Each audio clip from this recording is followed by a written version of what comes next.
तो हमने इससे पहले GEO देखा था बायो इन्फॉर्मेटिक्स में। तो इसके बाद हम उसमें ना अपन ने कुछ पढ़ा था 2D पेंच करके, that is 2 dimensional polyacrylamide gel electrophoresis. तो इसके बारे में हम पहले देख लेते हैं कि क्या है ये सब चीज़ें। ये ना मतलब मुझे याद नहीं है कि ये सिलेबस में है कि नहीं, लेकिन मैंने ये एक्स्ट्रा में बना दिया ये वीडियो ताकि आपको एक रफ आइडिया तो रहे, और इनके सिलेबस में है तो प्लस पॉइंट है अपने लिए।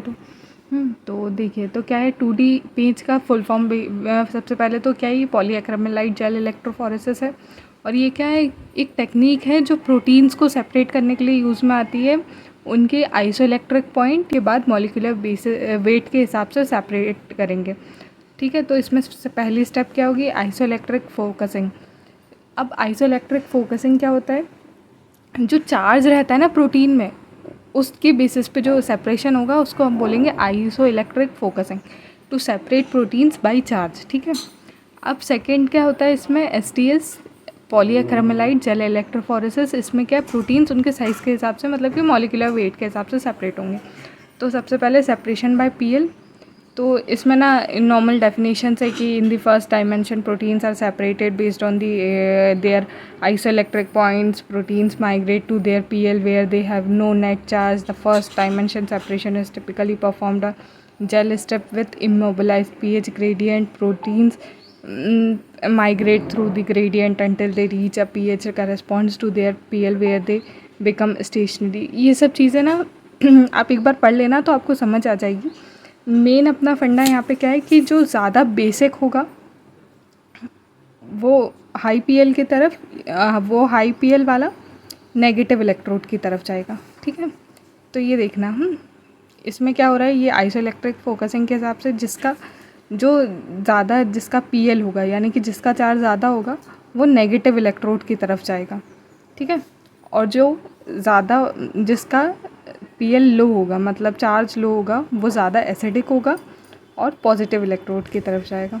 ठीक है, जिसका भी PL लो होता है, मतलब चार्ज लो होगा, वो एसिडिक होगा और वो कहाँ, पॉजिटिव की तरफ जाएगा। लो मतलब देखो, इसको हम ऐसे याद कर सकते हैं कि जब हम लो फेस में होते हैं तो क्या है, हमारे अंदर एंगर बहुत होता है, एसिड यानी एंग्री कुछ। तो जब हम लो में होते हैं, हम एंग्री होते हैं, लेकिन हम क्या सोचते हैं, पॉजिटिव सोचने की ट्राई करते हैं, तो हम कहाँ जाएंगे, पॉजिटिव इलेक्ट्रोड की तरफ।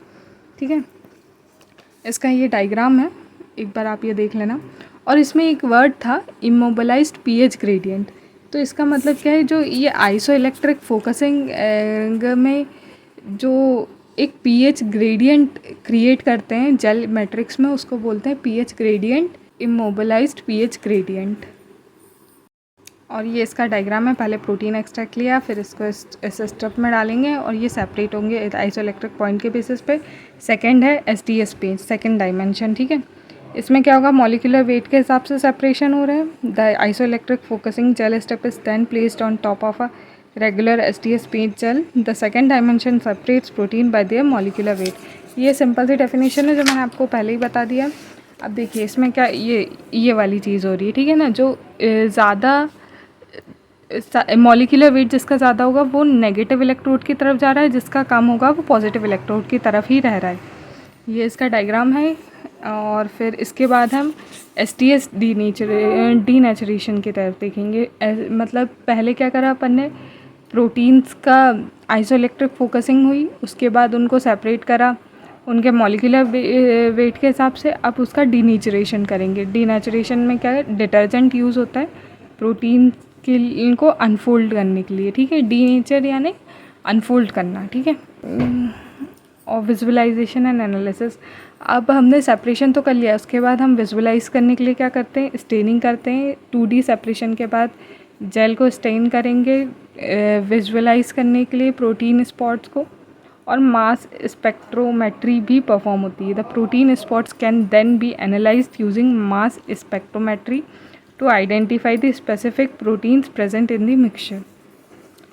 एप्लीकेशंस की बात करें तो ये प्रोटियोनॉमिक्स में यूज़ होते हैं, प्रोटीन आइडेंटिफिकेशन के टाइम पर यूज़ होते हैं।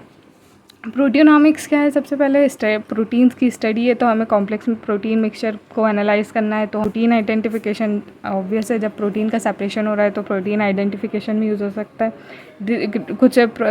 कुछ टाइप की डिसीज़ वगैरह के बारे में रिसर्च करना है तो उसके लिए यूज़ हो सकता है। ड्रग डिस्कवरी के लिए यूज़ हो सकता है। ड्रग डिस्कवरी ना लगता है छोटा टॉपिक है, लेकिन एक्चुअल में ना बहुत इंटरेस्टिंग और बहुत बड़ा टॉपिक है।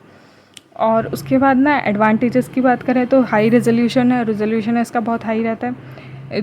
थाउजेंड्स ऑफ प्रोटीन्स को हम इसके हेल्प से सेपरेट कर सकते हैं और डिटेल प्रोटीन प्रोफाइल्स देता है। लेकिन लिमिटेशंस की बात करें तो लिमिटेशंस ये है कि बहुत टाइम कंज्यूमिंग है, कॉम्प्लेक्स प्रोसेस है, और फिर क्या लो अबंडेंट प्रोटीन्स के लिए थोड़ा चैलेंजिंग हो जाता है सेपरेशन। ठीक है, तो अगर आपको ये वीडियो अच्छी लगी तो प्लीज़ इसे लाइक कीजिएगा, शेयर कीजिएगा और सब्सक्राइब कीजिएगा।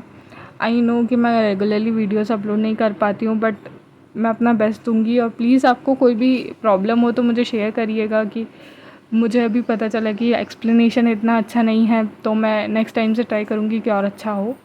Thank you, bye bye.